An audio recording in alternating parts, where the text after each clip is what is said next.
Do you remember the first time you met Coach Williams? Actually, it was a recruiting trip. He came to watch me play. The basis of my relationship with Coach was, at the time they recognized me as a talent that they wanted to consider to go to UNC. He became the guy that came to a lot of the games, and I used to see him, and he grew a great bond with my father. Once I got to the university, he became my contact guy almost, that I bonded with. From North Carolina, Southern accent, all that other stuff. And once he and my father struck up a relationship, that kind of connected with me as well. What was it about Coach that appealed to your parents and especially your father? I think it was his down-homeness. I know at the time my father, who was more or less a handyman type of thing, he created these heaters, and he made one for Coach Williams. And from that bond, they connected, which in essence, it connected right along with me as well. Was there an incident where Coach Williams beat you in pool during your college career? He told you that lie. Nah, he was a pool player. My father was a pool player. We had a lot of things in common as pool, and he actually did beat me in pool. I don't think he can beat me now, but he beat me then, and I've gotten better since then. What kind of competitor is Coach Williams? Fierce competitor. We played golf together. His whole attitude about, winning is not too far from my attitude about winning. So, it's a lot of similarities in there. Although I don't get as angry and frustrated as he does, I channel my energy a little bit different than what he does, but that doesn't mean we don't hate losing any differently, but he does have the temper on him. What qualities make him a Hall of Fame coach? His willingness to understand the athlete and try to get the best out of the athlete, his patience, his knowledge for the game, his effort and due diligence to understand the game and understand the player and how they can coexist. To me, that's a Hall of Fame type of guy who's willing to make adjustments according to the personnel as opposed to, forcing his system or his way of thinking on a team or a player. That's not Coach Williams. He's willing to make adjustments, and do it within the confinements of what the game really represents. And he holds very, high standards for the game, and he doesn't believe in a lot of things that deters the game, which to me is very, respectful. And the things that I'm pretty sure he's learned from Coach Smith and other coaches prior to him. So, he certainly goes out and preaches the same arguments. Sometimes people see Coach Williams as just a clone of Coach Smith, but in what ways do you see him as being different?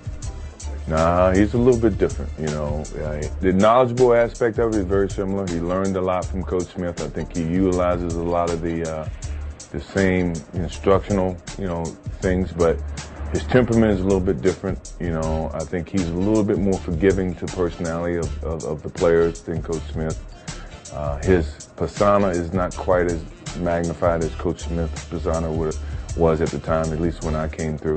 How important was it to Coach Williams' ultimate success that he worked his way up the coaching ladder? He put in a lot of effort. I remember him putting together all the posters. That was really what, he went out and he basically, advertised the posters, the Carolina posters, and from that he's done every job below head coaching, and I think he's totally enduring to what he's getting right now, because he's put forth the effort, for many years prior to him being the head coach. Tell me what this picture means to you. It's like, a son seeing his father who he hadn't seen for so long, and the gratitude that was bestowed upon me in his teachings. I'm pretty sure I'm not the only one that felt like giving him a big kiss on his head, I just felt the urge to do it because of what he really, really meant to me. And the admiration that I felt within that arena from the fans was far greater than, everybody else that was there, but it was all credited to him. It's no way that I can ever see myself above any of the other players, even though my career went, the route that it did. And it would have never happened without Coach Smith, And, to me, that was, my way of saying, hey, thanks, Pops, for giving me the advice, for giving me all the educations and the teachings that I've been able to utilize to elevate myself to where I am now, to the admiration of many, not just the UNC, but all over, and it would have never happened without Coach Smith. You've said that you've missed 26 game-winning shots in your career. If it had been 27 because you had missed the Georgetown shot in 1982, how would your life have been different? Truly was a turning point in my life for the positive. If I missed it, I don't know where I would have been. That's the day that my name went from Mike Jordan to Michael Jordan.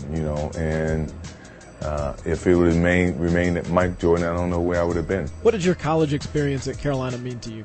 College is the best 4 years of your life. You learn how to be independent. I came from a small city in an unforgiving, unknown situation, in college, scared to death, and it taught me how to be independent. It taught me how to be on my own. So when I left the university and went to Chicago on my own, I was able to prosper. Does the rivalry with Duke stay with you after school? It's one of those things that you still live through, after, you go to university. Will I draft a Duke player? Probably, with some reservations, but I probably will. After you stole the ball from Rick Carlisle and Carmichael, is it true that Coach Smith was nervous about that one-handed dunk? Yeah, he didn't think I was going to make it. He wasn't really fascinated with the dunk and the creativity that I possessed later in my years. Obviously, I showed signs of it at university. He never wanted to showcase or show up his opponents, and every time those type of spectacular plays happened, he felt like it was a little bit upstaging, but it was just a part of who I was, and it was to me a way of expressing myself. And not just that dunk, but the dunk against Maryland, that we had them totally beaten, and yet I did the rocker baby dunk at the end. He actually called me into his office and said that he would rather for me not to do that at the end of a game, such as what we did with Maryland. But that was who I was, and it was a lesson well learned, believe me. Where did the rock the cradle dunk against Maryland come from? Actually, we practiced it in the summertime. Al Wood and some of the guys in just a pickup game. We were just working on dunks, and I learned that from him.